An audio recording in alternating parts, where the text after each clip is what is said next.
Good morning, America. Good afternoon from Germany. Here's Pascal again. And it's Wednesday, News Wednesday. A lot of news today. We already spoke about this last Monday. And yeah, that's why I'm live pre-market here for the major news. So let's not waste time here and hop right into it. To my screen. Where's my screen? Here. And see which are the major news today. Today, in 3 minutes, we will have building permits. Again, some numbers from the housing market.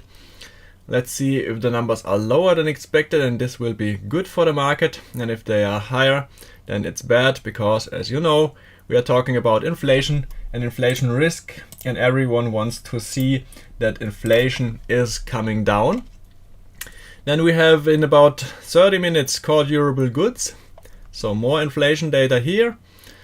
And initial jobless claims, like every week, I expect this number again to be in line. But we have new home sales half an hour after the market opens. And we have FOMC meeting minutes at 2 p.m. Eastern. This will also be maybe important, because there we can see what the members of the Federal Reserve are thinking about the next interest rate hike, or the last one, if they had all the same opinion or if they were different.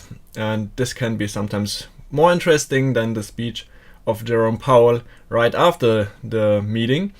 This is always published 3 weeks after the meeting, the Federal Reserve meeting. So we still have some days to go, 21 days for the next meeting, but this will give like an outlook, so it's like a look back to the last meeting. There are no names of these members talking about what they expect or want to have the interest rates, where they want to have the interest rates. But yeah, it can lead sometimes for the next meeting, and this will be really the most important news today probably. But I also like to see here this number in 30 minutes and the numbers from the housing market. So let's see what happens in about 1 minute. Let's switch to our chart here. Nasdaq, here it is. In the last days we were red, but yesterday was a green day. It was also a party day for me, because my grandpa had his 98th birthday and we were at a Greek restaurant, had a nice dinner. Yeah, we closed right at, you see the Fibonacci level here, 23.6% below the highest point from last week. And you see where the turning point was right after the market opened. It was at this Fibonacci level here. And today we are trying to go above this level. So let's see if we can go higher when the news are out. Yeah, it's still early, so it's low volume pre-market, but when there are news, everything can change. So let's see on a 1 minute chart if something happens when the news are out. Not like the last weeks when just nothing happened when the news were out, but everything can happen. So I'll just bring up the news here.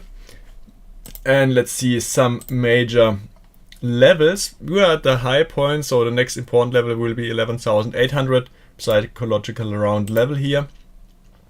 And the next, you see here, the high point was this here from last Friday.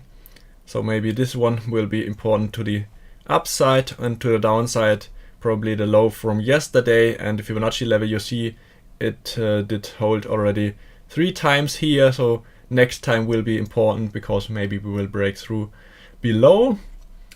And yeah, the next high point to the upside will be probably a high point of this day here, and then the 100% reversal with 12,119 points here to the highest point.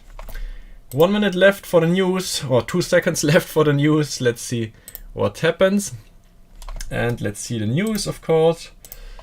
The news. So, building permits. Show us the building permits. No news. Nothing published. Still waiting.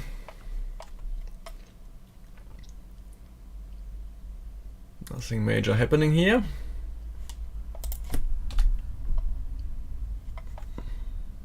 yeah, let's just wait when it's published. Sometimes it takes some time, but probably they were just in line, so no major movement here.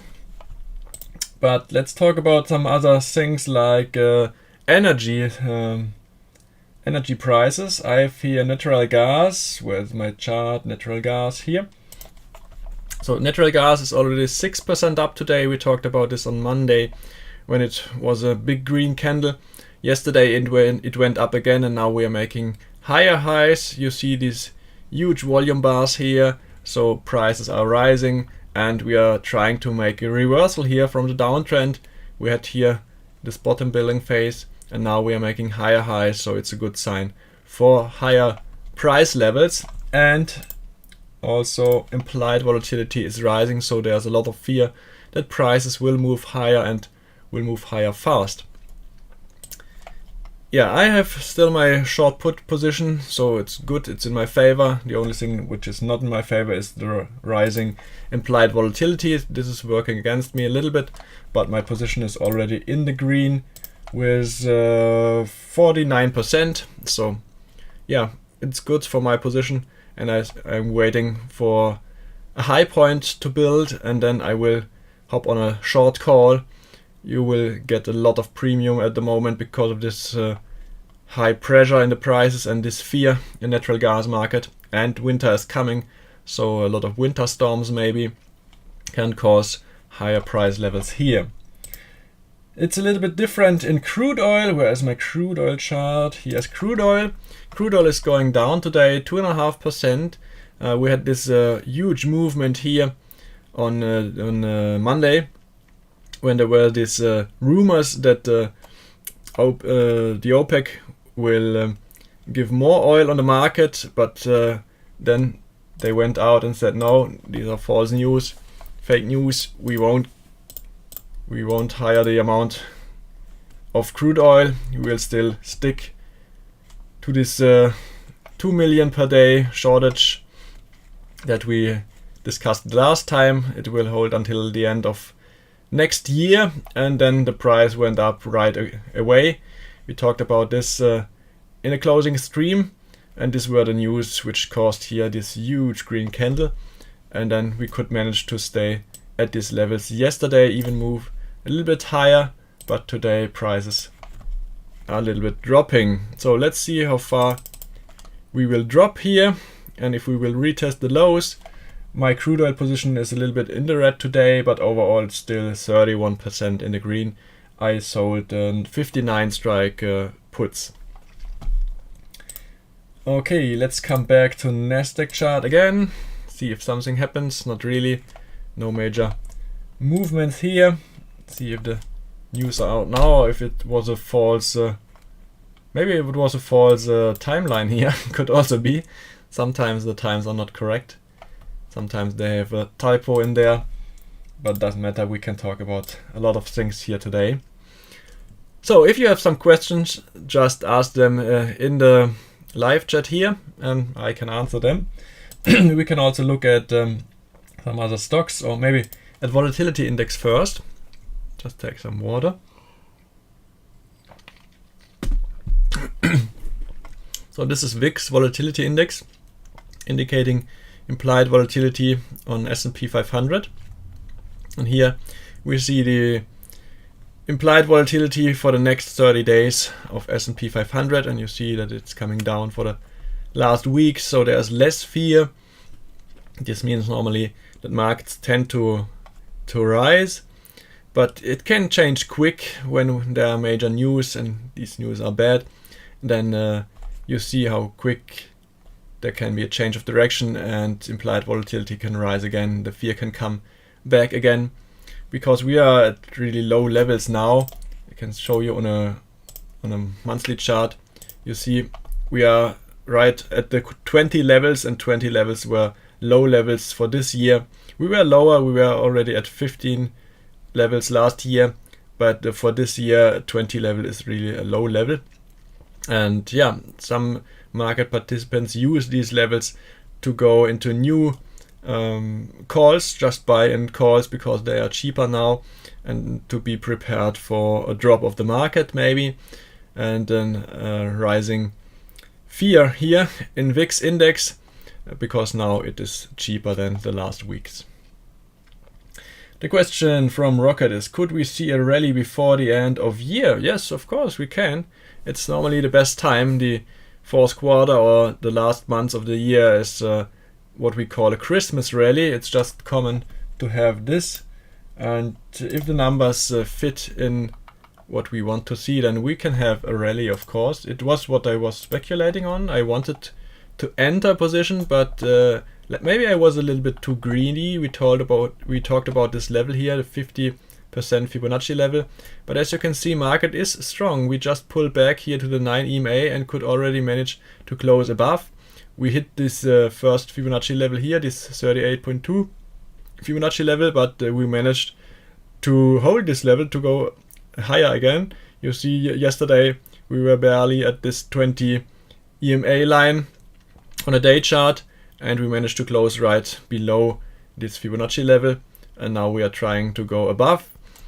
Yeah, it has nothing to say. We can still hit this level and then go higher, but yeah, it's considered to be a strong market because there's not a major big pullback after this huge rising here from last week. So let's see what happens with the major news today. Everything can happen, especially in Fed minutes. We can have a huge movement. You will see the last time when the interest rate hike was with 75 basis points. At first it was a big party, and then there was the sell-off when Jerome Powell spoke, and it caused further sell-off the next days. So the same thing can happen today, because Federal Reserve minutes, a lot of reading in between the lines will happen, and a lot of room for interpretation will be, especially when some Federal Reserve board members will have different opinions. So there won't be any names from who thinks that the interest rates are already too high, or if they don't want to higher again next time. But we will have some numbers for how many board members think that the interest rate hikes are enough for now, and if they want just to stick to this level, or not go with the 75 basis points again, maybe 50 or only 25. So this will be in the Fed minutes. It's not an exact protocol about what everyone said, but just a conclusion out of what the overall thinking was of the whole board. And there are more members than only Jerome Powell. We only focus on Jerome Powell because he is coming out. He is the chairman of the board, and he is holding the most important speeches when the interest rate hikes happen. But yeah, there are more members, and they have also the same right as Jerome Powell to decide if we have 75 basis points, 50 basis points, 25 basis points, or whatever. And therefore this Federal Reserve meeting minutes will be important at 2 p.m. Eastern. Yeah, nothing major happening, but for now we see that on a 5-minute chart we had already a change of direction here, and parabolic SAR moved to the upside here to the highest point, and therefore considered to be a short trend maybe, or a change of direction. We still have to wait for ADX to cross here. Nothing happened here on a 5-minute chart with ADX, but on a 1-minute chart it's a weak trend, not really a trend, but you can see that we are trading below moving averages, and parabolic SAR is already indicating here that we are in a short trend for the last about 15 or 20 minutes. And yeah, this can happen until the news come out in about 20 minutes. Let's go back to the news here and see core durable goods. This will be important for inflation, and the next initial jobless claims here with an expected 225k. This is a weekly number. I don't expect this to be wide outside the expectation. As you can see, the last weeks we were almost in line. Yeah, there was no big difference from the expectation. Maybe some 3,000 or 5,000 higher or lower than the forecast, but nothing special. So this probably won't move the market a lot if it's not far outside of the forecast. But more important can be core durable goods, because here, if we look at the past numbers, You see this is a monthly number, so it's more important because we don't have this number every week. And you see last time it was a lot lower than expected, so this was really good for the market. And yeah, we can look at October 27th again just to see what happened there. October 27th was, where was it? Here, October 27th. And yeah, you see we were higher at the beginning, but then we sold off. So it can be important to have lower than expected numbers for further rally. But if the number is higher, and you see it's the first time now that the forecast is at 0.1%. The last month we had 0.2%. So this time the forecast is lower, so it's more difficult to go above, or to be below, sorry, to be below, and easier to be above this number. Yeah, last month was the first time in 5 months here, or we can have more months shown, 2, 4, 5, yeah, the first time in 5 months that we had lower than expected numbers. And the previous months we were just in line, so this time we will see if it's again below expectations, or if we are higher again. What I want to see is a higher than expected number, then this will cause a small drop in the market, and then maybe I can enter my long position and ride the wave if we have a rally for the last month of the year. Normally this week is a green week because of because of the holidays. Yeah, normally this is a green week, especially in years with more than 10% down in the indices. So when S&P is lower than 10% at the beginning of the year, then normally this week is pretty green with more than 90% probability. But this doesn't have to say anything. There are these 10% of the time where the markets drop, and yeah, everything can happen. We have to prepare for everything, even if we expect it to be in the 90% in the green. But yeah, we can also be in the 10% probability, and it can go red. And it can go red just for some hours, just to hit my level and to give me an entry point, and then rise again. Everything can happen. Markets close early on Friday, on Black Friday. And yeah, so let's see what happens. There will be less volume probably on Friday for the Thanksgiving week, but normally Thanksgiving week is a green week. Next question from Joshua. What time frame did you use to pull your Fibonacci levels from, and why did you choose that area? So the time frame is not really important. You can show this on a day chart, or you can show this on a 4-hour or 1-hour chart. More important is the overall movement. So the bigger the movement, the better the levels work. At first I used only this day here because this was a huge movement on Thursday, November 10th, and I used only this day for the next 2 days just to see if there will be a pullback. But there wasn't a pullback, so I used the whole movement from here to the high point here on a Tuesday. And yeah, we are just trading sideways, so I decided to go back to these low levels to catch the whole movement here, from the lows here on November 3rd to the highs here on November 15th. And yeah, so now it's a huge movement. As you can see, this is in percent, what is it, about 13.9%, almost 14%, let's say 14%, a 14% movement. So this is a huge movement for an index, and there you can use on this higher time frame, like a day or week chart, really good Fibonacci levels. As you can see, they are working pretty good, like this level here.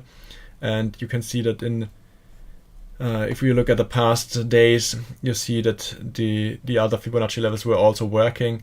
You see here were some low points. You see here was a high point. There was a closing here.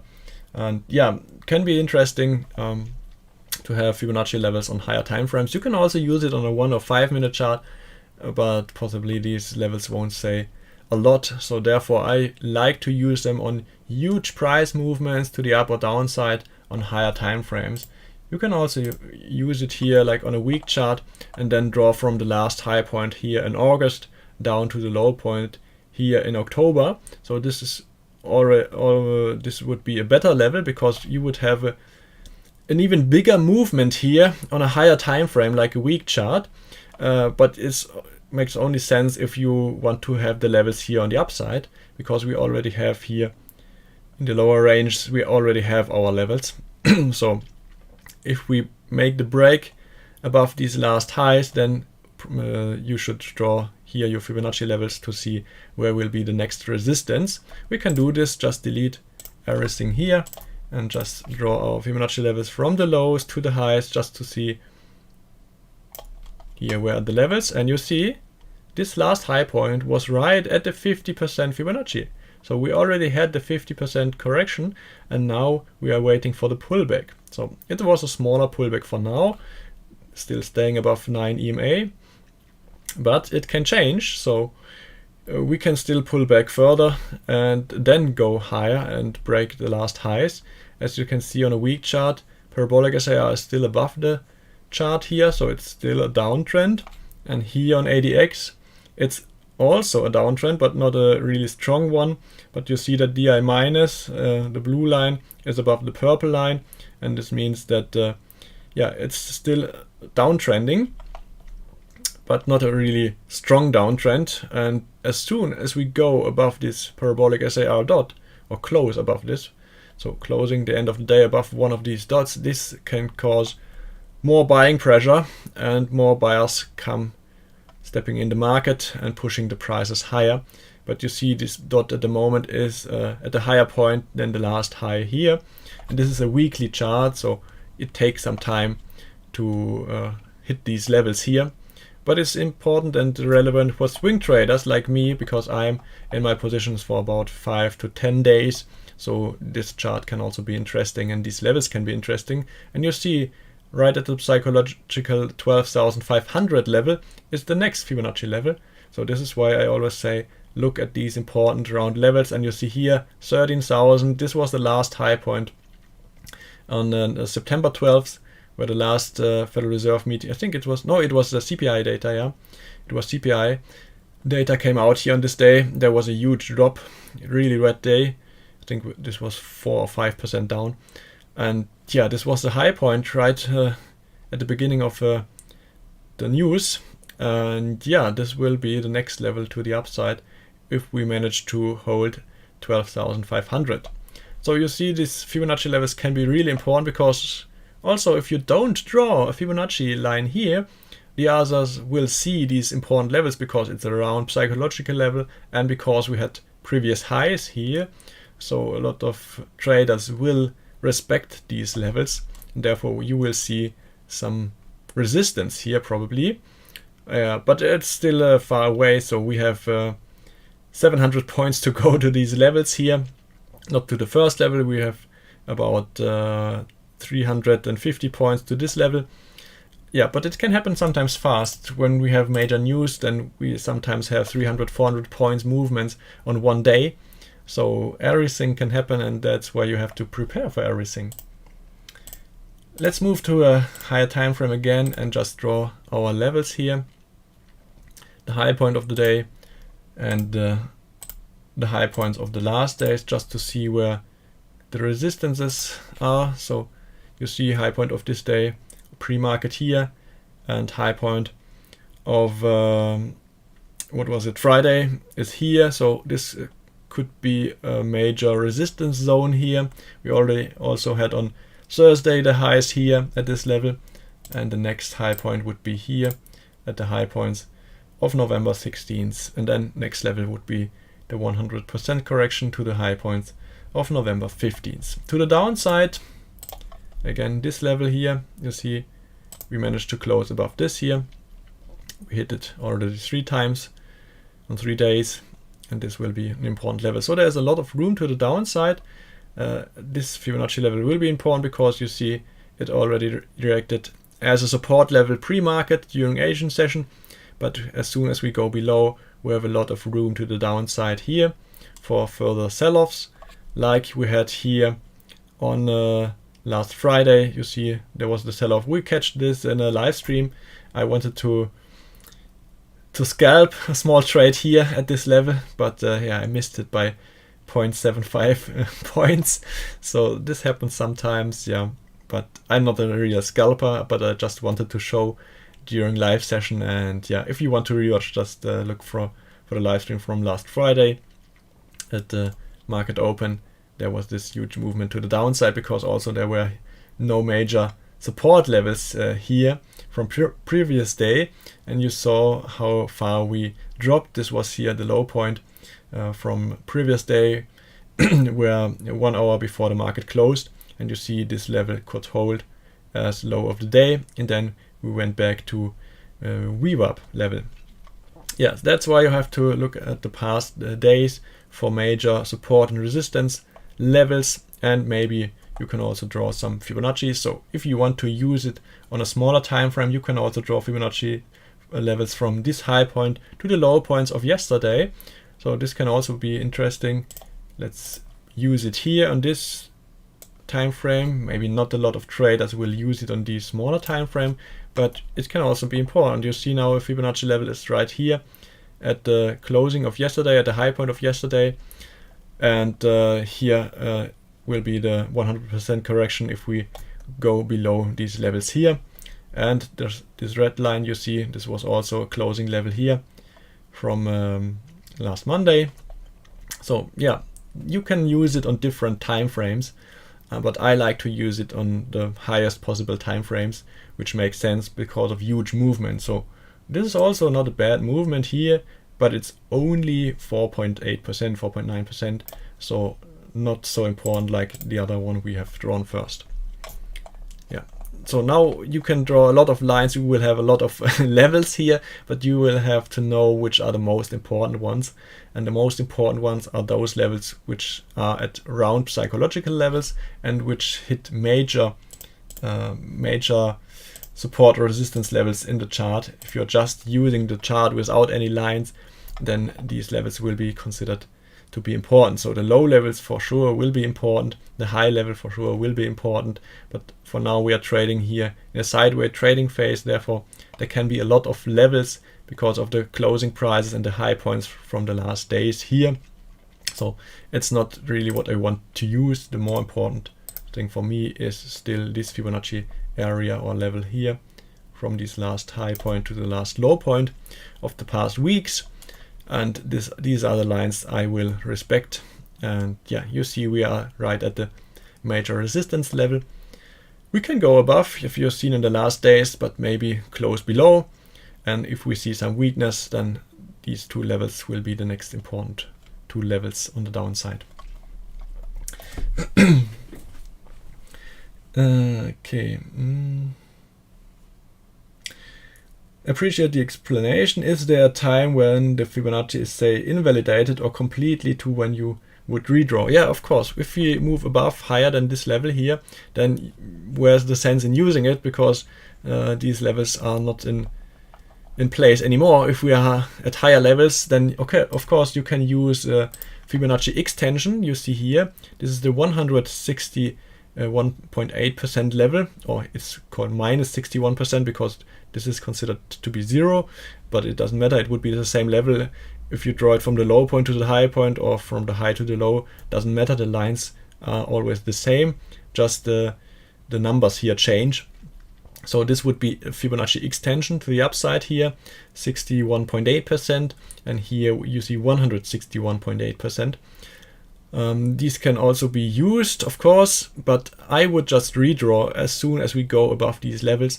Then I would redraw and use this higher time frame here on a week chart, last high point, last low point, to identify the other levels. We already did this, so we know that at this level, the last high point at about 13,000 is an important level. And you see, even on this time frame we used here, there's a Fibonacci extension at 13,000.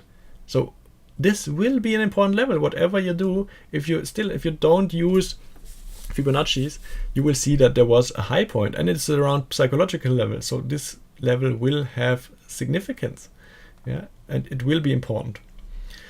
Yeah, but it's interesting to see that on different time frames and different Fibonacci levels you draw, always this 13,000 comes up here, and that's why it will be important.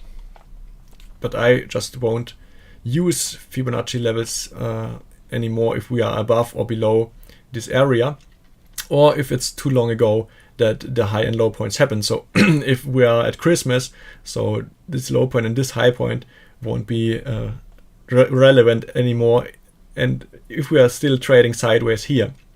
So I would look for higher time frames like here and here to have more Fibonacci levels, and yeah, not use them after 5-6 weeks, because these levels are more relevant when we are trading right away after the high point or the low point.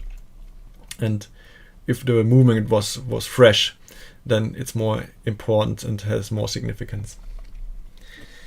Okay, have you entered any long Nasdaq futures position already? No, I haven't, because we talked about the levels. I'm still waiting here, I'm patient. I didn't enter any long Nasdaq position. The only positions I entered was a short put in crude oil. We talked about this on Monday. Yesterday I didn't enter any new position. We can also talk about my sugar position here. You see sugar is already open since European markets are open. I think it was 9:30 a.m. my time. So this is 3:30 a.m. In America, Eastern time. And you see it's pulling down more than 1% today. So it's in my favor. Yeah, it's pretty weak today. And yeah, this is a nice movement because I caught it almost at the high point here on this day at the 0.2030. You see this level there. I shorted 5 contracts of sugar futures. Yeah, it's in my favor now. We are making lower lows, and the next level would be here, this Fibonacci level. But my first target is here, the 0.19 level, 50% retracement, and then the next level would be here around this area, 61.8% retracement. This is where I want to take out most of my position, and this would be from my entry point to my favorite level here would be about 8%. Yeah, 8% on a position of about 100k would make 8k in this directional position. So I didn't trade options here, I traded futures, so it's a directional trade. I cannot profit from theta decay or from volatility, it's just from the movement. So the price has to drop for me to make money here.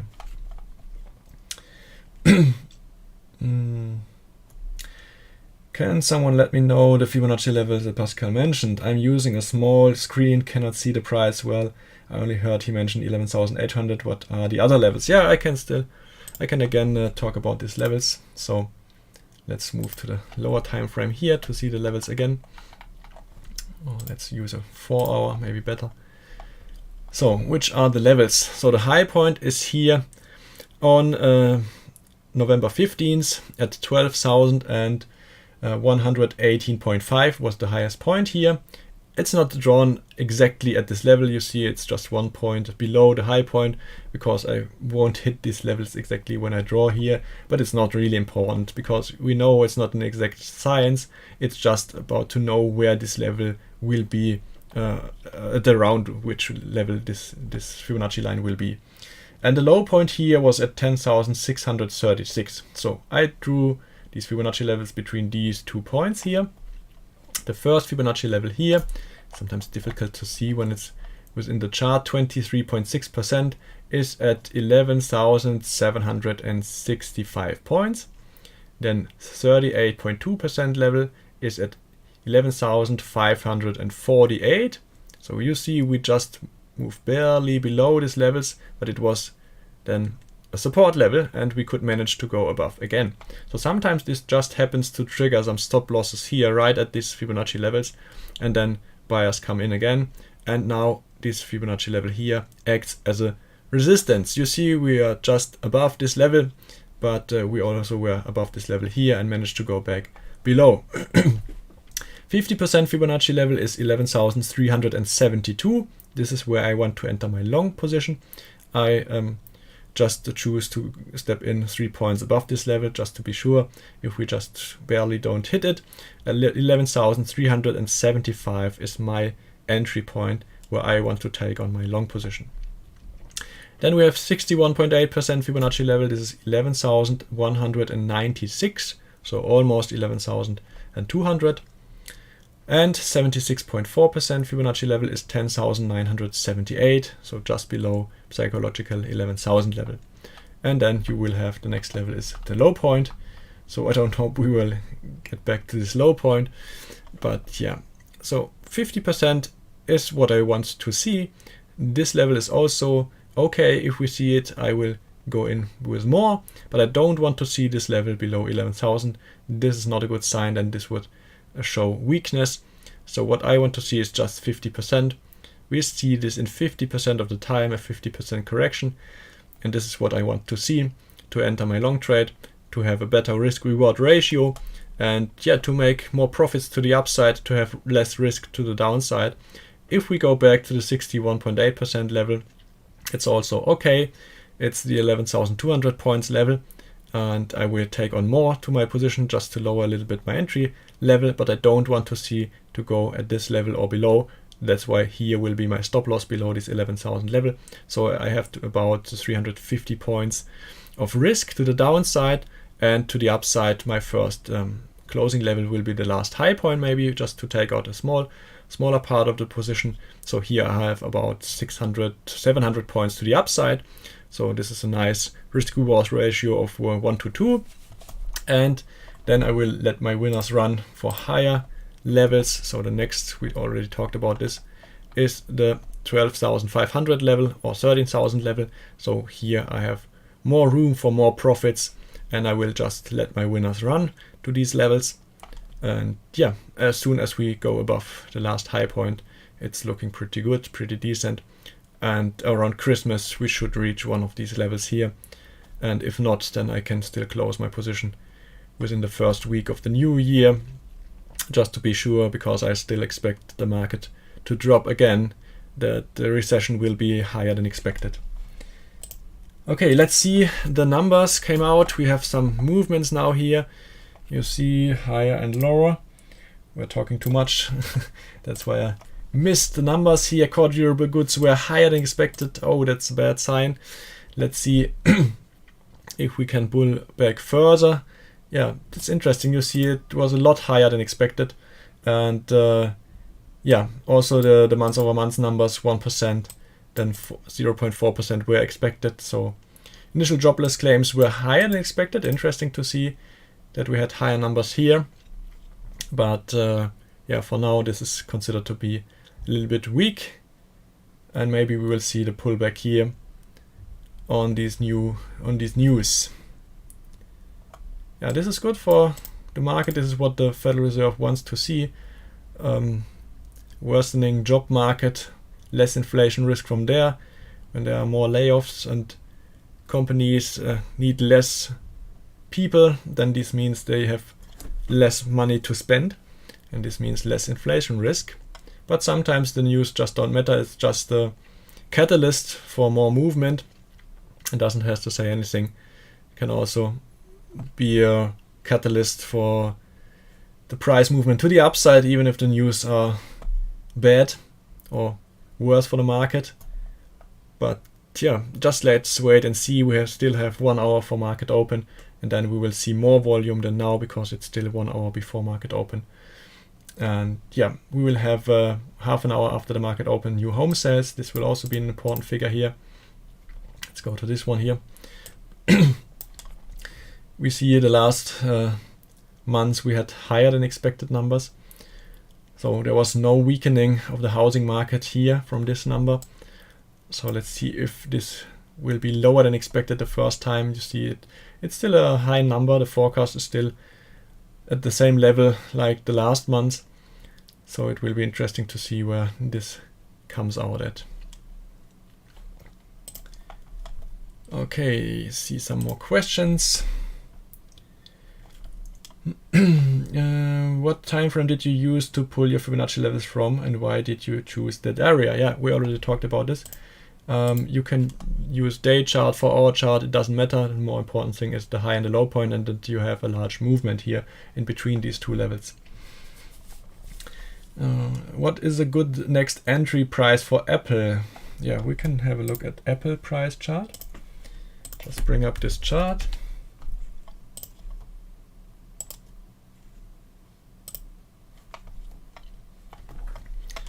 So you still see there were some Fibonacci levels we have drawn the last time from this high to these low points, and they are still in place. You see that we had the pullback here to the 50% Fibonacci level, and there was a huge doji, you can see, and then we pulled back up to the next Fibonacci level. So you see these Fibonacci levels have some significance. Not every Fibonacci level, but some can be really important.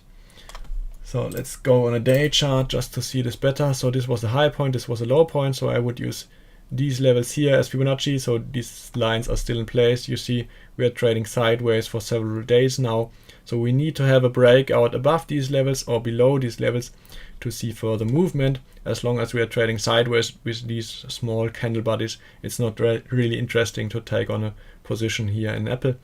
But as soon as we move above 153, maybe above this level, and close above, then it would be interesting to consider a long position, or below this 50% Fibonacci, below $146 closing, then it can be interesting to take on a short position. But you will see it, because we will have more volume when we see a break below or break above these major levels from the last weeks. For now, it's just trading sideways. Okay, what else do we have? What is the equivalent price on QQQ at 50% Fibonacci level? Yeah, you will have to calculate these levels. I don't do these calculations because I only use my future charts, because I only can trade futures. I'm not able to trade American US ETFs. Therefore, I only trade futures and not the ETFs. But you can you can look at. It's easy with the QQQ because you don't have a setback of leverage, so there's no path dependency for the Qs.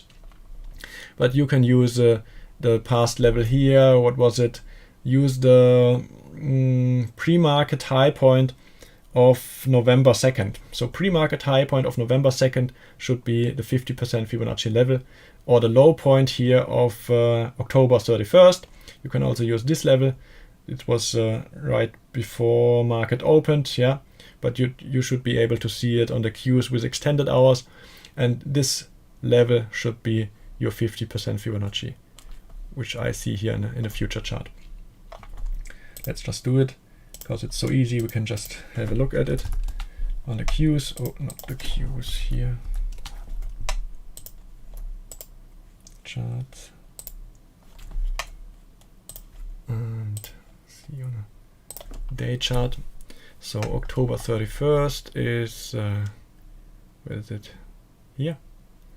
October 31st. You see the low point was at $275.99. So let's say 276.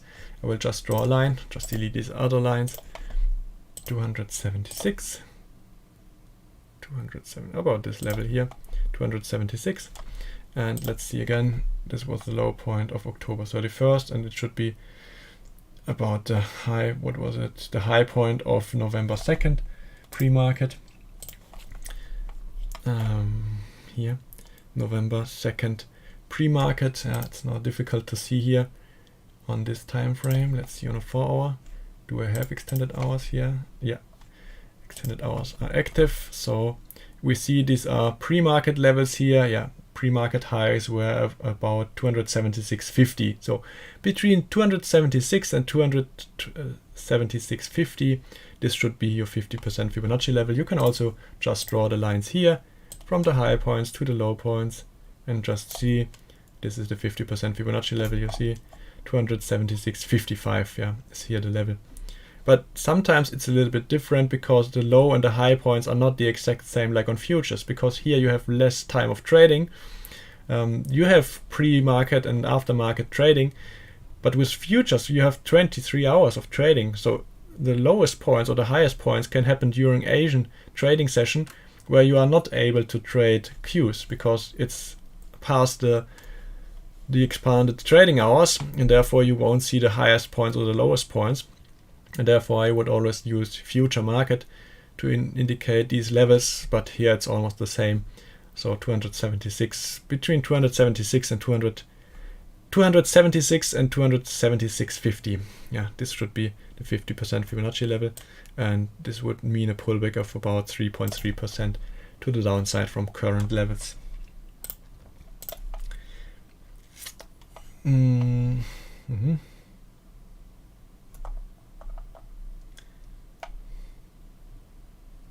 Can we have a look on crude oil again? Now, please. Okay. Crude oil, yeah, of course. We can have a look at crude oil again. So this is day chart of crude oil. Pretty weak today, 3.5% to the downside. It's still in a downtrend, of course. We just made a lower high now. If we close below this candle from yesterday, you see lower highs. So support levels should be the last lows here. This here. And you can also use Fibonacci levels if you want to, from the last high point to the last low point. So you see we just hit a Fibonacci level and then we pulled back. Let's see if we can hold this level here for the day. It's around $79, or if we close below, and then we will probably see $75 again. So from the crude oil market we see a weakness, maybe a weakness of expectancy of the economy. So a weakening economy, less demand for crude oil, especially because of China and their COVID treatment, because they are still making lockdowns if you have only a few COVID cases, and this can cause further drop in demand of crude oil, and therefore crude oil prices are dropping. But we don't see this in the current prices of stock markets, and also not on VIX, because VIX is still pulling down. So it's interesting to see that we have a little bit of a difference between the signs VIX is showing us. So weakness of VIX is showing a strength of the market, but we don't see this in crude oil prices. So crude oil is weak at the moment for the whole month. So yeah, normally this is a sign of a weakness of the economy, and this should be reflected within the next weeks or months in the stock market. And the same on Euro USD. We see here it's rising since yesterday, so showing signs of strength of the market again, because US dollar is weakening, and I can go on a day chart. And if US dollar is weakening, money is flowing back into the stock market, into risk assets. We had this drop here. You see we didn't hit the Fibonacci level I wanted to see. Here was my level where I wanted to close my trade. We didn't hit it. We went back to retest here. But now we are trying to form a lower high. So last high point here, next high point maybe here if we manage to close lower. And then we will probably see the retest of these levels, and then I can maybe close my short in Euro USD. And if we are pulling back further, this is indicating lower markets, so money is flowing back into the safe haven US dollar cash. For now we see in the last 2 days it's a sign of a strength of the market, so money is flowing out of cash, out of the US dollar, back into risk assets.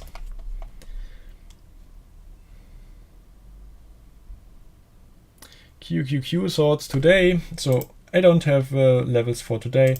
I only have my level where I want to enter my swing trade. So I don't day trade here, but the most important levels we have already seen.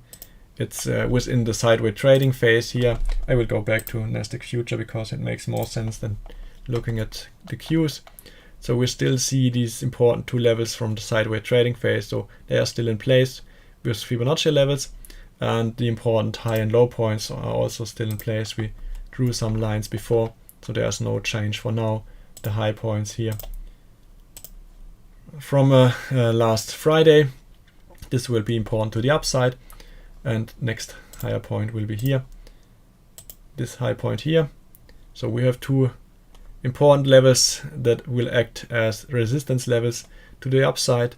And to the downside we have almost no levels. You can see there's almost no level. Maybe this smaller level here, this was a low point on 2 different days here, but not on the past 2 days. So therefore next level to the downside will be here, and then our Fibonacci level, this will be more important. It can act as a smaller support level, but on the next attempt I'm pretty sure that we will break below if we retest it again, because it will be the 4th time or even the 5th time if we count these as 2 times.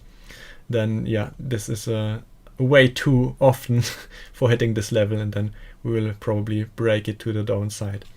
Yeah, let's see. I want to see the break to the downside. I won't trade it, but I want to see it just to enter my long swing trade position here. So this is at 11,620. This is 11,846, and the higher level here is 11,963 points in Nasdaq Future.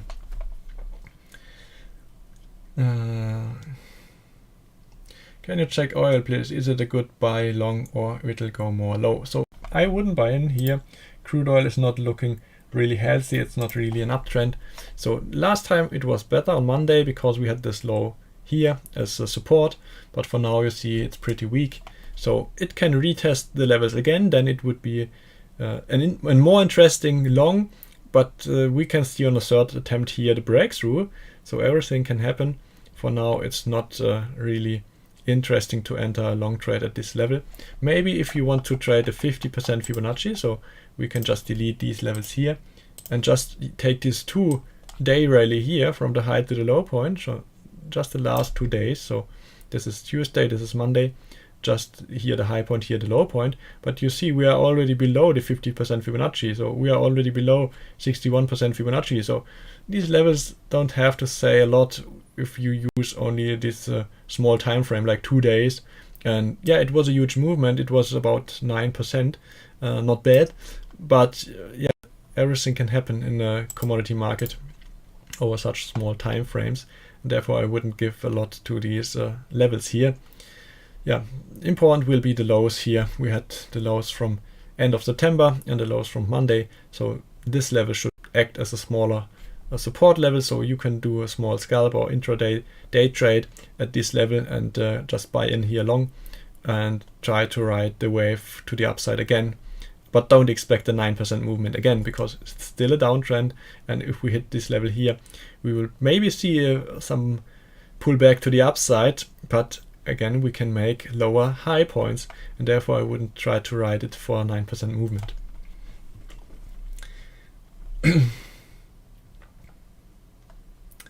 Yes, okay. What is the importance of VIX? Sorry, new question. No, just ask this question. It's really important for me, because sometimes I miss these important things because I'm a more experienced trader. I'm trading for more than 10 years now. So it's important for me to know your questions to be able to answer them. So just ask every question, and I will try to answer best. So VIX is volatility index. It's indicating the fear. That's why it's called a fear index, because here we see how much the market participants in option market are willing to pay for safety. So if they want to be safe for a further pullback of the markets, then they are willing to pay more. And this is what we see at VIX. VIX is the expected volatility for the next 30 days in S&P 500 index. So this is considered to be the implied volatility for the next 30 days, but what we see as number here is the yearly number. So this is the expectancy of the movement of S&P 500 for 1 year. So 21% movement to the up or downside.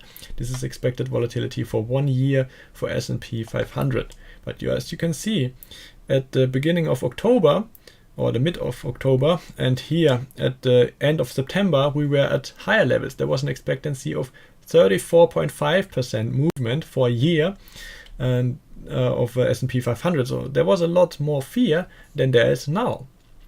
But this is sometimes cheap just to buy safety. If you want to be safe for a drop or for major news, you can buy volatility here. You can buy a call on VIX, or you can just buy a put on SPY or SPX options, because they are cheaper now because there's less expectancy of movement, and then there will be less value of the options, and they will be cheaper if you buy them. Yeah? But for me it's not so interesting, because I'm an option seller. I will get less time value now when I sell an option, because there's less expectancy of movement. So less fear means less premium. And I want to collect premium when I sell options.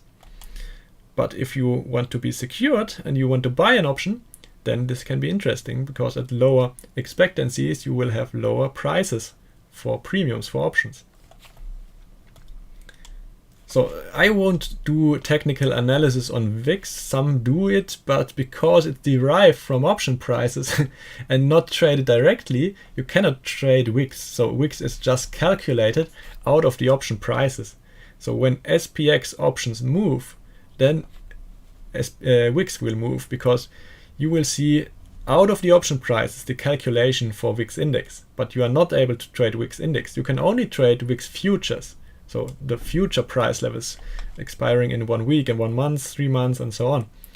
But there's no possibility to trade VIX index itself. It's like SPX index. You cannot trade an index. You can only trade the stocks out of the index. So you can trade the 500 stocks which are in S&P 500, or you can trade the 100 stocks which are in Nasdaq 100.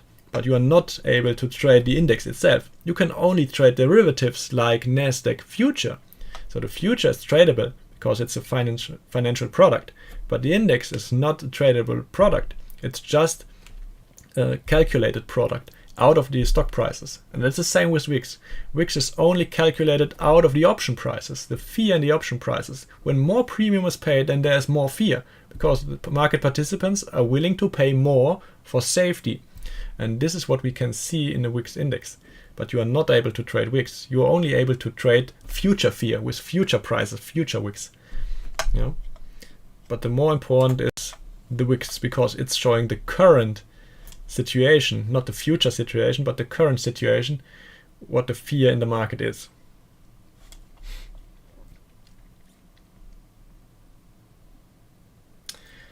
There are so many commodities and asset classes to trade in. How do you decide on which to trade in? Do you have like a few handful list that you generally follow and trade in? Yeah, of course I have. Because as a trader, you want liquidity. It's like with the housing market, where you say the location is the most important thing. So location, location, location. And in trading, it's liquidity, liquidity, liquidity. You don't want to trade illiquid products where it is almost impossible to enter a position or to exit a position because you have a huge threat. You don't want this. And therefore, you only trade liquid position. And liquid positions or liquid commodities are the most traded ones, with the most volume, most active ones. And these are, of course, crude oil, natural gas, and some other major commodities like wheat, soybeans, corn, and so on. So soft commodities, they are traded a lot. But you can also trade the B and C categories like frozen orange juice, rice, lumber, and so on. But these are considered to be less liquid, so there are less traders, there's less volume traded, and therefore you will sometimes have giant moves. And there is something called the upper level or the lower level, where we can hit major levels where the trading stops for the day. And this can be really risky if you are caught in a position and you are not able to get out, because the next day, sometimes we see this in lumber. I will bring up the numbers for you just to show you what the risks are if there's illiquidity. So lumber is one of these markets where we often see these illiquid things. So you see these huge movements to the up and down side, but what you don't see is that we have some caps here. For every day there is a cap of the maximum movement to the up or down side depending on the previous day close. So it's a percentage level what the price can move to the up or down side every day. And as soon as we hit this level, it's not possible to go long anymore if we hit the upper level. And if we hit the lower level, it's not possible anymore to go short. For a lower price level, you can only enter at a higher price level. But you know what happens if we hit several days in consecutive days the upper level? Then this could cause a rally which can go crazy. And the same to the downside. So we often see these huge squeezes to the up or to the downside because it's just a market which is not really liquid. You see, we trade here between 200 and 400 contracts a day. It's not a lot. It's not a lot. So the contract size of lumber, I can show you here, is 110 times the price. So the current price is 429.70. 429.70 times 110 is about 47,000. It's not a really huge contract, yeah. So 47,000 and 47,000 times what was the trading level yesterday were 200 contracts traded, so this is 9.4 million. It's not really a lot volume here. So this is considered to be rather illiquid, and even more illiquid will be the options. So it can be even worse if you trade a derivative on a future market like lumber. And in the past we often had these levels were hit to the up or to the downside, and yeah, this is sometimes really worse in markets where there is a lot of illiquidity. Therefore, I wouldn't trade these markets where we often hit the levels or where we don't trade a lot of volume, a lot of contracts. Just stick to the liquid ones. This is important. The same in the stock market like on future market.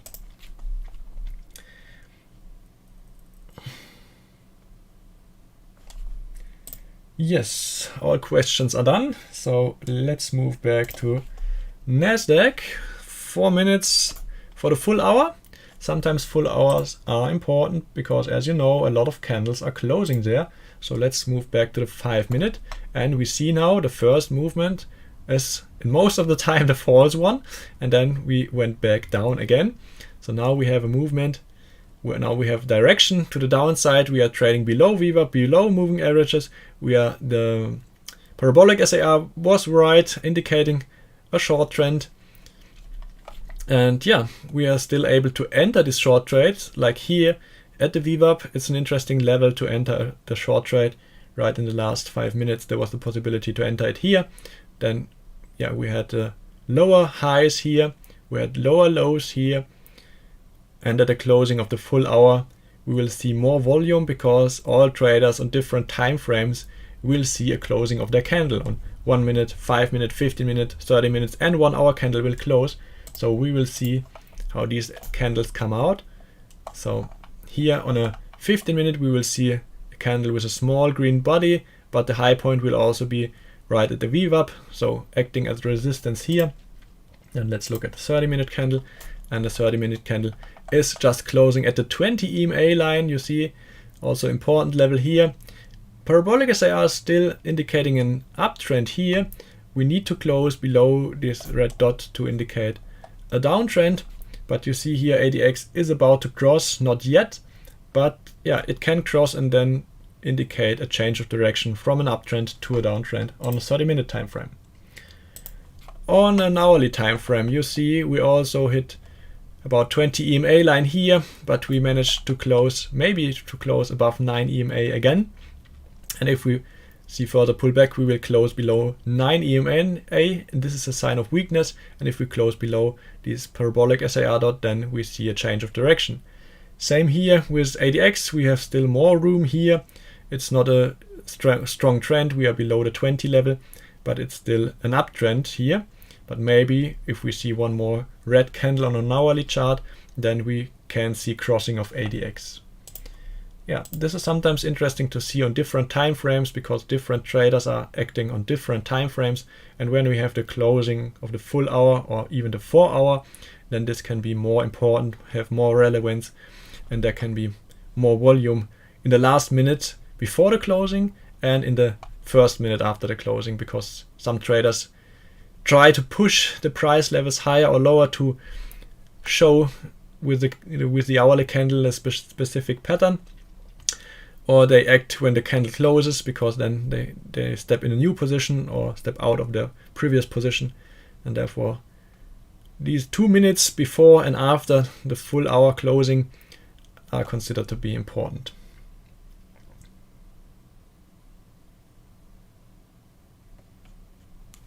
Yeah, let's see how it closes in 1 minute. And then in 1 hour we will have more news.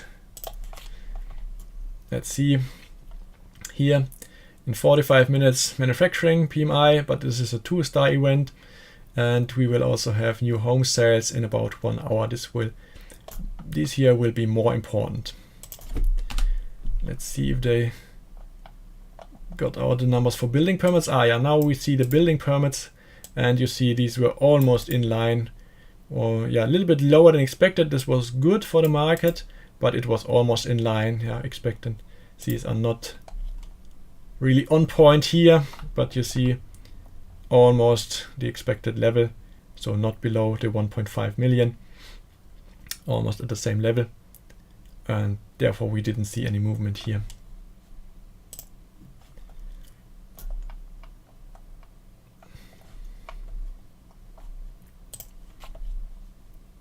And full hour closing, some pullback here.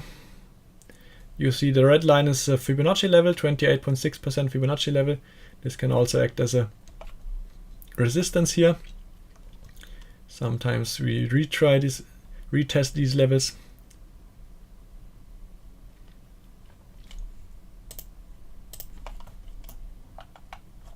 This is a 1 minute chart. We are right above VWAP here, and you see how often parabolic SIR is changing. And this is why I wouldn't just use parabolic SIR, I use it together with ADX. And with ADX, we already had a crossing here to the upside. You see here was a crossing, DI plus, DI minus. So this was indicating here already a crossing to the upside. And then we see parabolic SIR also moving here below the chart. So now we have on a 1 minute chart an uptrend here. But on a 5 minute chart, it's already looking different. And here you still see we are in a downtrend, but we try to close above this parabolic SIR, and then it will move to the downside, indicate an uptrend. But the candle didn't close yet, so we need a closing of a 5 minute candle.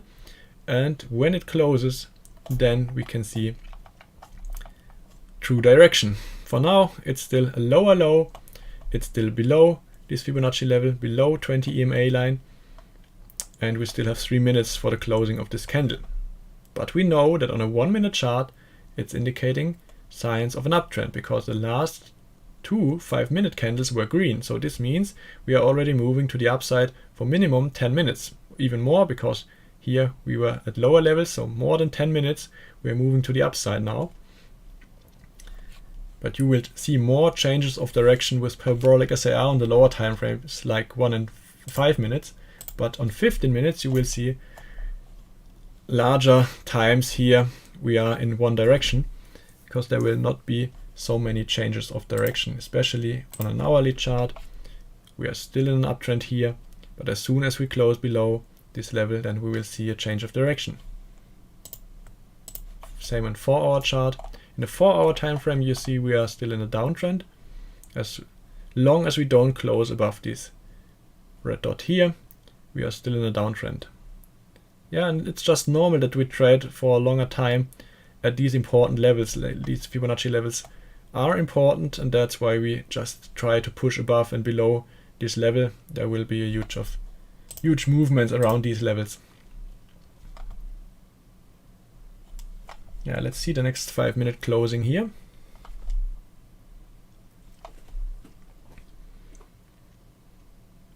If you have further questions, just ask them in the chat and I can try to answer them. Let's have a look at Tesla. We didn't look at Tesla. So Tesla is 2% in the green today. There was a lot of weakness in the last days. We talked about this on Monday, where Tesla was down 6.5%. It was a little bit green yesterday. And someone asked me if I would short Tesla again. Yeah, and I said yes, but I wouldn't want to short it right here. Of course, we had the breakthrough, but yeah, now we see with the markets pulling up, we see that Tesla can have a small recovery. Let's see how far it can go. It's still weak, because yeah, this is only, what is it, about 3% move to the upside, so almost nothing if you see how far we dropped here. And we will still have bad news from Twitter and Elon Musk, and therefore there will be selling pressure on Tesla shares, because Elon Musk secured his loans with his Tesla shares. So he gave them as security to his banks and said, okay, I want to get the loan and I give you my Tesla shares as security. So when Tesla shares are pulling down, there's less safety for the banks because less security.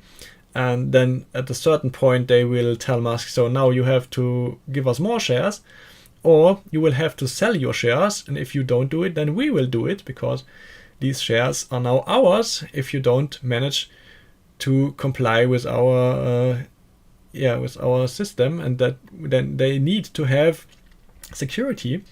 And as long as Tesla shares are pulling down, and you see they are pulling down for several weeks now, he sold a lot of his shares just to finance the Twitter deal, but Twitter isn't profitable, so he fired more than 50% of the staff, but he still needs money because a lot of clients also moved away from Twitter, and it won't be profitable the next day. So he will need more money to finance it, and yeah, this will maybe need more Tesla shares to be sold. You see that we had a huge movement. I will go on a monthly chart, you will see it better here.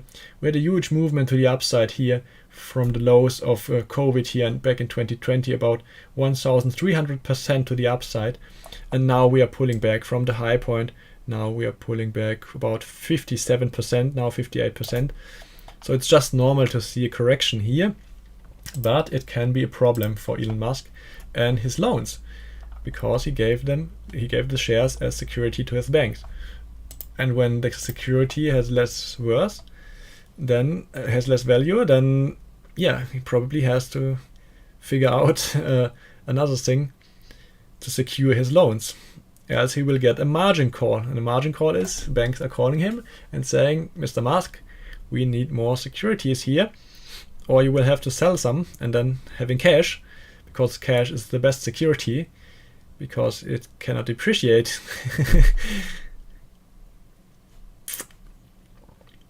Yeah, we will have more selling pressure probably here, but what you can do is now use the last high point. So you can use this last high point with the smaller correction here, or you can use this last high point and draw again Fibonacci levels from the low back to the high, and now you have pullback levels where the price can pull back to, so to this level at $181.90, to this level here at $192.44, and you see the psychological 200 level, $200.96 is also important. You see this was the last high point, this was a 50% correction, and yeah, we already moved back to this level. So someone not using Fibonacci will also see this level having significance because it was a previous high point. This was where I entered my short position. I sold a 240 strike call in December, expiring December, and I closed it 1 week later on Monday. At the opening I could close it with 80% profit. This is why I like to trade options, because I have more dimensions and being able to profit from a downtrend than just shorting the stock, because shorting a stock you can have more risk. If the stock is rising higher, then you are directly in the red. But if you sell a 240 strike call, then of course you can go in the red if the stock is moving higher. But as soon as we are just moving sideways, you can still make money, because at the end in December, if we close below 240, this option will get worthless. And this is what is in my favor. Time is in my favor. There's theta decay. This every day that nothing happens, there will be a decrease in value of this option. This is the interesting thing, selling options, not buying them, because when you buy them, time is not in your favor. Time is working against you because you lose theta decay. But when you sell options, you will win theta decay, because option premium will go lower every day if implied volatility isn't rising. The blue line here is implied volatility. So this is the VIX of Tesla, if you want so. This is the fear of Tesla. And you see on this huge down move on Monday, the fear in Tesla was rising. So option traders were willing to pay more for put options because they feared that we will see lower levels. So the fear went out a little bit yesterday, but there's still a high level of fear. You can see we were at the low points here beginning of November. So this is a yearly number. So a yearly number of the expectancy of the movement of Tesla stock. So we were at about 53% expected movement for 1 year for Tesla stock, beginning of November. And now we are at 62% expected movement of Tesla stock for a year. And this number is also derived out of the 30 days until expiry options, like with WIX. WIX is out of the 30 days until expiry options of SPX, of S&P 500. Yeah, So you can have this VIX index for every single stock and for every future, like with natural gas. We have seen here implied volatility for natural gas. You see implied volatility for natural gas is 128%. It's crazy, yeah? It's more volatile than Tesla stock. And you see there were lower levels. We were at a 100% level. So we are about higher levels, 30% higher levels than at the end of September and during October. So there's a lot of fear in the natural gas market at the moment, and especially fear to the upside. Let's go back to the natural gas price just to see where we are right now. You see, wow, 10% movement today. And the market didn't open yet. So stock market didn't open and we are already up 10%. Yeah, crazy, crazy. This is why implied volatility is rising, because yeah, there's a lot of risk for all shorties here. Everyone who shorted the future is now in fear for further rising of the prices here. And therefore, they are willing to pay more for call options just to be secured. They can buy call options to secure their short future position. They can hedge. And when they pay more for call options, then this will be reflected in implied volatility. Yeah? This is implied volatility. And this is derived out of the option prices. So if you want to have a look in your crystal ball, then look at implied volatility prices, because there you have the expectancies of the market for the next week, next month, next year. You can see what market expects, and then you can compare with your own expectations if you have higher or lower expectancies than the market. And if the market is overpriced, then sell it. And if the market is underpriced, then buy it. Yeah, sometimes it's easy to see what the market expects. Not when you look at a certain stock price, but when you look at implied volatility, because then you know what the market expects the stock to do in the next days, weeks, or month. Do you sell naked options? Is the question of Omega Stonk. Yes, I do. On bigger accounts with 6 or 7 figures, I do sell naked options because I sell small positions with 0.2 or 0.5% premium compared to the overall account size. So when I have a 100k account, I can sell an option collecting $200 or $300 premium, and I'm not in fear if something happens like this here in natural gas, because I'm out of the position when I lose 100%. And when I lose 100% in an option, this means that I will lose 0.2 or 0.3% on the account. So that's almost nothing. So I can regain this. And even if I lose double amount, so if I lose 200% in the position, I will lose 0.4 or 0.6%. So I can regain this. This is not a problem. But if you open a position with 10% and you lose 100 or 200%, then you will lose a lot of your account value. You will lose 20 or 40%.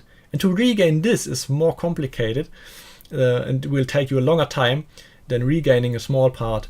That's why I trade a lot of positions, but with small amounts, small size. This is the more important thing when you trade options. Especially when you sell options, just trade small. Trade often, but trade small. So your losers will be higher than your winners, because I close my winners at 80%. So this means when I sell an option and I collect $200 premium, I will buy it back when the value is at $40. So I will collect $160. This is 80% of the previous premium I collected. I will buy it back. But I will buy it back earlier than expiry. So I don't have to wait 45 or 60 days. I can buy them back after 2 or 3 weeks. Like I did with Tesla, I bought back after 1 week. I don't have to wait until December 16th for expiry. And this is the interesting thing, that you can turn on your money a lot more in a shorter amount of time, just because we hit the 80%. So you don't have to wait the rest of the time just for collecting the remaining 20%. Just get out of the risk, take the 80%, and you are fine. And look for another trade, for a new trade, for collecting more premium again. And then you will have more profit on your working capital. This is the interesting thing in selling options. So the maximum I can make is 100% when the option is expiring worthless. I cannot make more than 100%. If you buy options, you can make 10,000%, because the prices can rise or fall heavy, and options prices can multiply on 5 times, 10 times, 100 times. But this is betting on a jackpot, and I'm not betting on a jackpot because you will lose in more than 50% of the time. But I'm winning in more than 80% of the time because I'm mainly selling delta 16 options. And delta 16 is also an expectancy of the market. Delta 16 means that with an 84% probability, this option will expire worthless on the day of expiry. So I will lose in 16% of the time with a delta 16 option, but I will win in 84% of the time when I sell this delta 16 option. So if you buy a delta 16 option, your probability to win will only be 16%. Of course, it can multiply by 5, 10, and 100, but if you don't see a large movement, then this option will decrease in value and will probably expire worthless. And this is why I sell options. I sell options, especially then when we have high expectancy of movements, when there's high implied volatility, like here in natural gas, because then I get high premium. And as soon as the implied volatility crushes, then the premium gets lower and I can buy back my options. This is the interesting thing here. You can also trade it on smaller accounts. You can trade it with 5 figures or even 4 figures. I would recommend to start with 5 figures, so minimum 10k, but you can also trade on a 5k account options and sell options, but then you will probably have to do spreads. So to lower your risk and to lower your margin you need to open the position, you will have to sell spreads. So what does this mean? So if you want now to sell a call option, like here 9 or 10 strike, let's say a 10 strike, you will need a lot amount of margin just to hold open this position, because you see the risk is that we will rise to 10 and higher, and then you have an unsecured risk to the upside, because natural gas can rise to 15 to 20 to 30 50, so there's no limit to the upside. And if you want to have a limit in risk, then you have to buy another call, a higher call. Then we call it a bear call spread. So you sold a 10 strike call, you collected premium for this one, and you bought a higher call with a higher strike, maybe 1050. You paid premium for this one, but you paid less premium than you collected. So the difference, the net amount between these two strikes, you collected. And you can keep this amount as long as we close below 10. Yeah. So maybe we lose as soon as we go higher and higher and higher.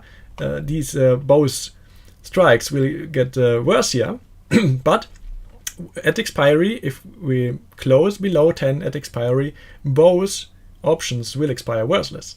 And then you can keep your net collected premium. And you had a defined risk to the upside, because your max risk is the difference between these two strikes, so 50 cents times 10,000, because one contract on natural gas is 10,000.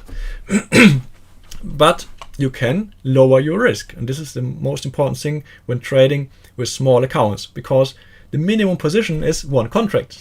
You cannot take a position smaller than one contract, and therefore you have to lower your risk by trading risk defined trades like these spreads, bear call spreads or bull put spreads. If you want to do it on the down, on the lower side, you can just sell a put here and buy a lower put, maybe here. So you have a defined risk defined by these two strikes. But as long as we are trading above, like now, we are moving away from these two strikes. So both options will have less value. This is what I did. I just sold a put. So this put is getting has less value now. And I'm in the green with my short put with, what is it, 54% now. So my problem is that implied volatility is rising, because the implied volatility is not only rising in calls, but also in puts. So therefore, the puts gain in value because of more implied volatility. As long as traders expect more volume, more volatility to happen, so more movement, this can also be to the downside. So we can fall the next weeks and months to the downside again and make lower lows than 550. This is the risk. And therefore, more volatility means higher prices in puts. But we are moving away from this price level. This is delta, yeah, delta. And when we move away from our strike here, then this means that the value will decrease. So there are two different factors in this option. You know? Different things that work against each other. The one thing is implied volatility. When implied volatility is rising, calls and puts will get higher valued. But when implied volatility is decreasing, then there will be less value in calls and puts. But delta means that when we are going away from the strike, there will be less value in this put, but more value in a call because we are going near this strike. And the same thing when we are pulling down. Then there will be more value in a put, but less value in a call. This is delta. So this is what I say when we have a different things that work on an options price. Yeah, you have these effects and you have theta decay. So every day that nothing happens, that is unchanged, the value will decrease of an option because there's less time until expiry that something can happen. Yeah, therefore there will be less value in an option.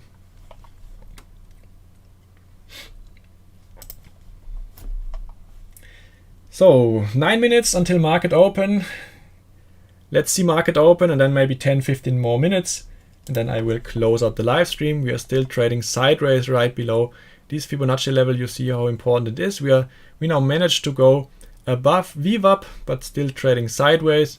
It can change soon at market open. You see parabolic SIR move below the chart here, indicating a long trend, but on a 15-minute it's still short, you see. And on an hourly chart, it's also still short, still long, but we can soon close below. So in about 40 minutes, if we manage to close below, this parabolic SIR will move to the upside and indicate a short trend.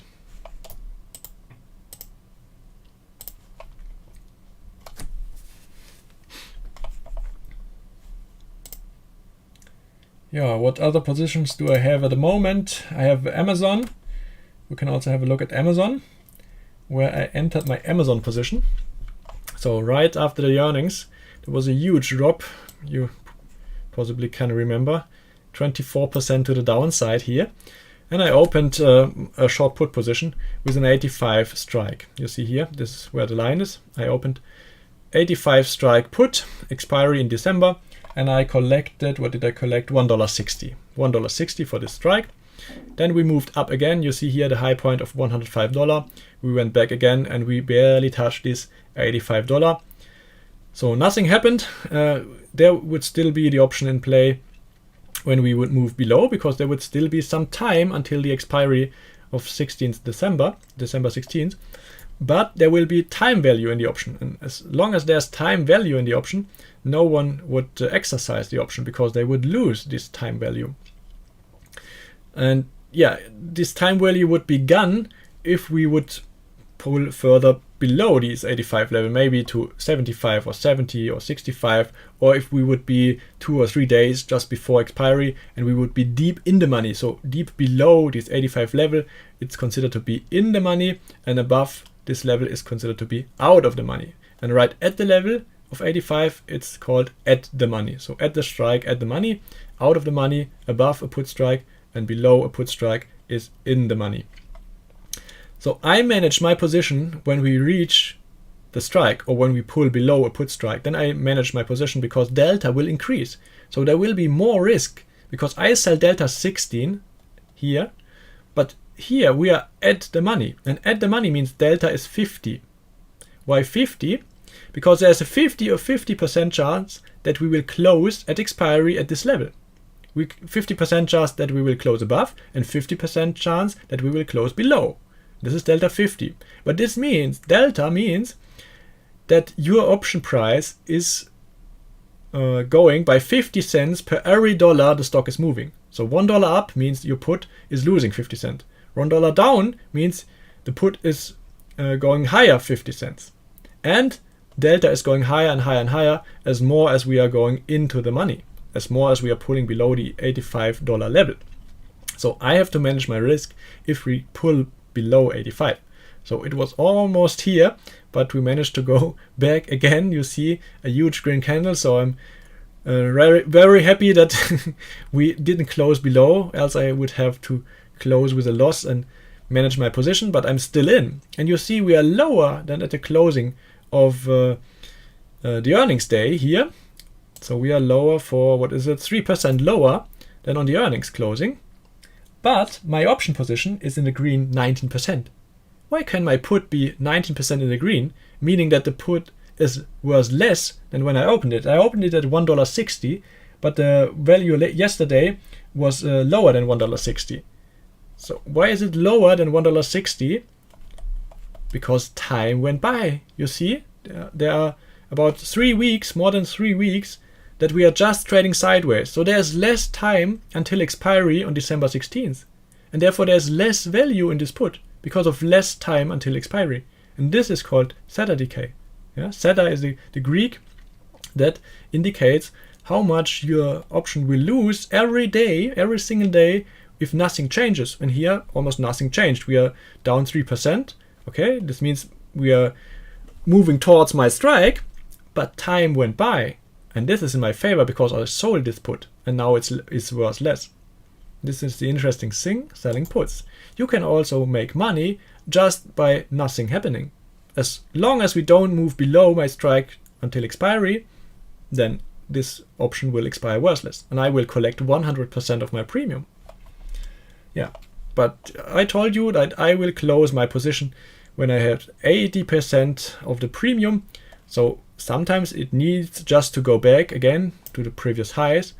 But because we have less time until expiry, this can this time be enough to buy back my option with 80% profit. Yeah.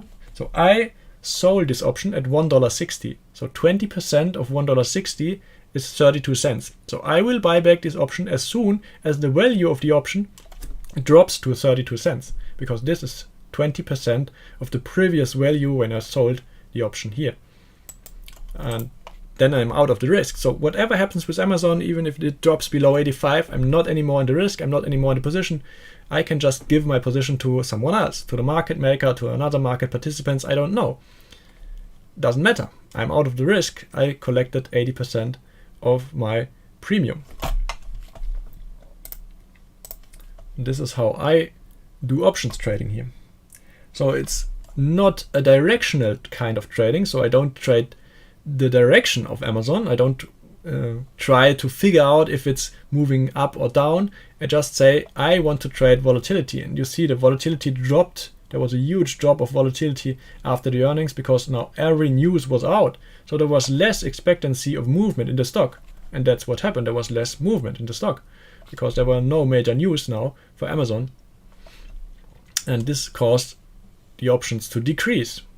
Yeah, when the expectancy decreases, when volatility goes down, option prices go down. When volatility goes up, expectancy goes higher for more movement, then this means there will be more value in the options. Yeah, what other positions do I have? We already talked about crude oil and natural gas and Amazon. Yeah, nothing major different, but yeah, let's see if we can maybe enter a wicks position. It's really low, so it's sometimes interesting to enter a long call position at these low levels because sometimes we see a fast change of direction, like on these 2 days here. Then we move up 10-15% in fear, and really you can close the position right away. Yeah, like here, these 2 days, you see we went from 24 to 26.5. This was 10% movement. This can be sometimes interesting to trade against the trend, just to secure your other stock positions or your other short put positions you have in your portfolio, just to secure against fear, because most of the time when markets are dropping, fear is rising. But at the moment, fear is dropping faster than the markets are rising. Let's go back to Nasdaq. We are opening in about 1 minute. Let's see news again. Next news will be in 15 minutes, manufacturing PMI, a 2-star event, and then in 30 minutes, new home sales. Market is open, volume will come in. Let's see where we want to go.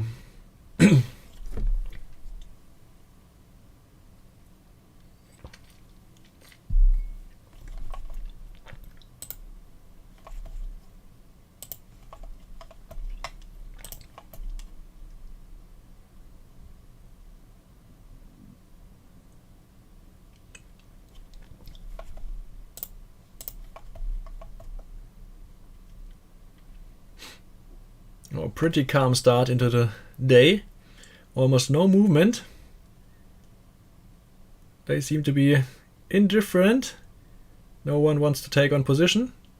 It's really a calm start. I haven't seen this for several weeks now. Almost nothing happening here.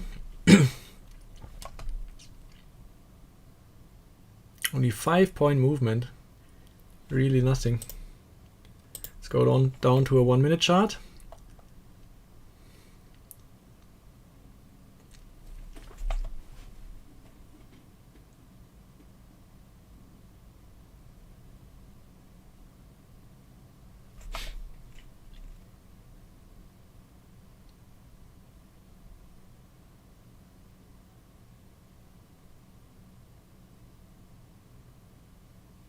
There's the buying pressure. But remember, the first direction is often the false one. So don't enter a trade too early. Just wait for direction to be clear after 10 or 15 minutes. That's why I would always wait for the first 5 or 10 minutes to set a direction and then take a decision if you want to enter a trade or not. I won't trade day trades here in Nasdaq. I'm just waiting for my levels to come.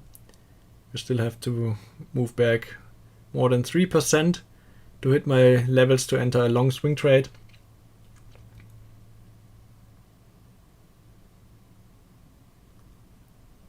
Yeah, acting as a huge resistance, you see. Also we have the 20 EMA level here.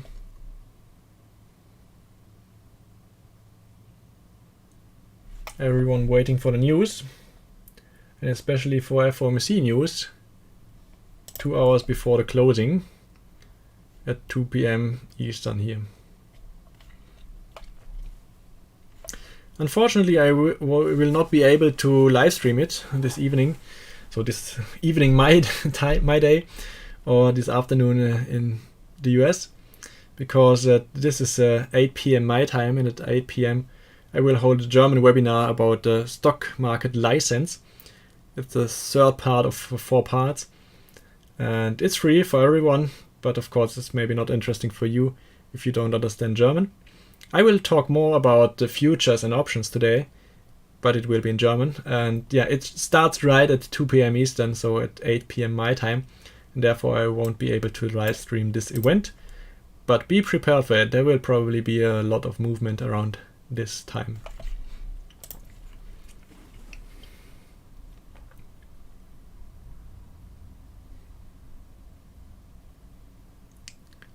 Nothing interesting happening here, but it's still making lower lows here. As long as we don't close above the last highs, it's still making lower lows. Yes, parabolic SAR is showing signs of an uptrend. And we had a crossing here again, but you can see sometimes in a sideways trading phase on a low time frame like 5 minutes, we have a lot of crossings here in ADX, so it can produce a lot of fake signals. That's why we need volume. That's why we need market open to show us the direction and to show us signs of strength or weakness in trading here, to be a little bit more clear in which direction the markets want to move. Still a downtrend here on ADX on 15 minute. You see here parabolic SAR dots above the chart indicating a short trend here. On an hourly chart it's still long. We went below the parabolic SAR dot, but we closed above, and therefore it's still in favor of the bulls here on a 1 hour chart.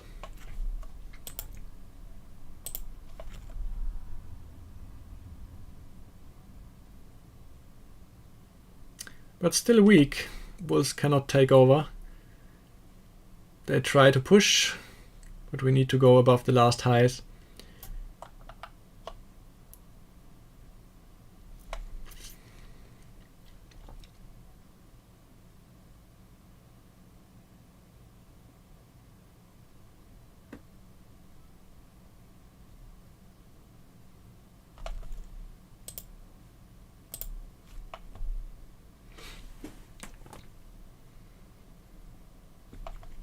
Now it's green. Looking better for the bulls, pushing above the last highs. So now some stop losses will be triggered around this level here. We are above moving averages, above VWAP. It's looking better for the bulls here. And here on a 1 minute chart, we see that ADX is signaling an uptrend, gaining traction here. Red line is above 20.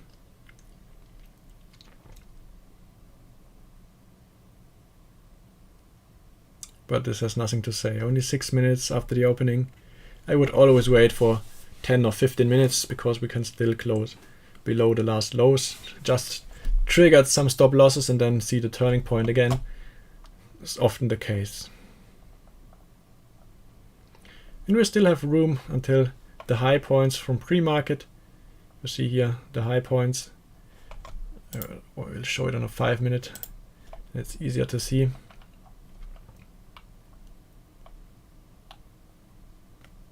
So the high point was here. Still some room to retest the highs. 11,790, 193 was the high.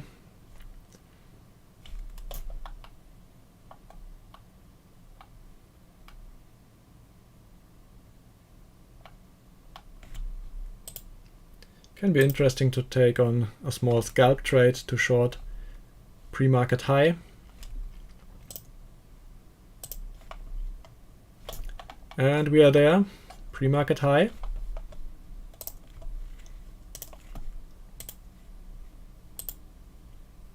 You see we reached it.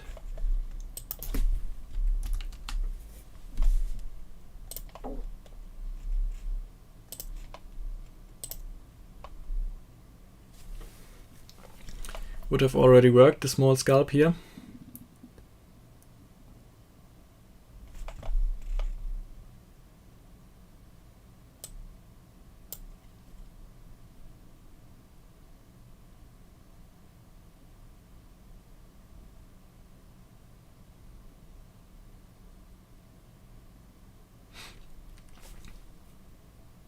Let's see if we see more weakness here.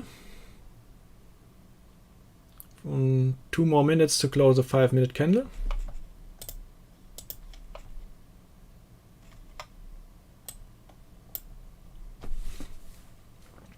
Or if we manage to go above the last highs.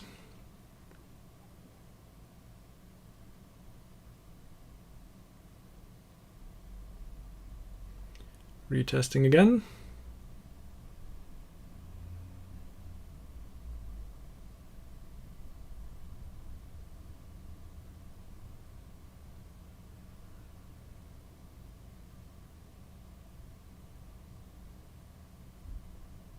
And pushing through, triggering some more stop losses. Some stop losses will be right above the pre-market highs here. So now we trigger the stop losses, we pull back again. Psychological 11,800 level is near. There will probably be more trades here in the order books around this level.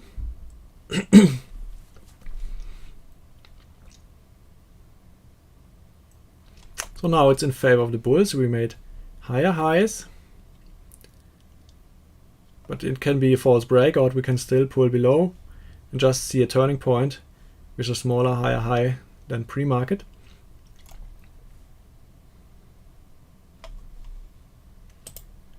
To the upside, next level.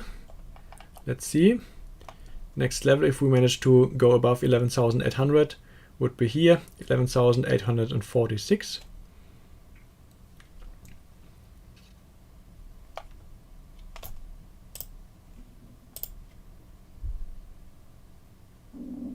We are right at 11,800, and we closed at this level with a strong green candle.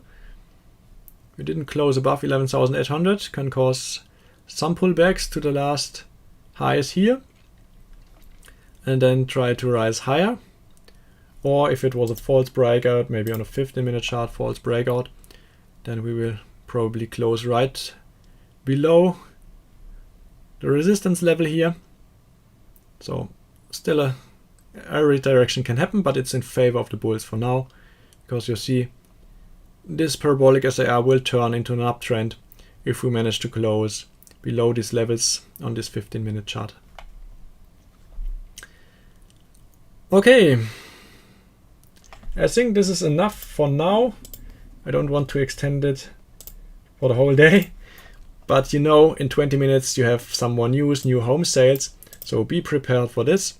There will be more movement, and yeah, I will give you an update maybe tomorrow or the day after tomorrow. Let's see, when the stock exchange is open again for half the day, and then we can see again at which level, important levels we are, and if I manage to enter my long trade. Possibly not in this week, but maybe next week there will be more chances again. So thank you for watching, thank you for asking your questions. I wish you a happy trading day, happy Thanksgiving tomorrow, and have a nice week. Goodbye, thank you for watching, and don't forget to subscribe to the channel and to click the bell to be informed for my next live stream. Thank you, goodbye.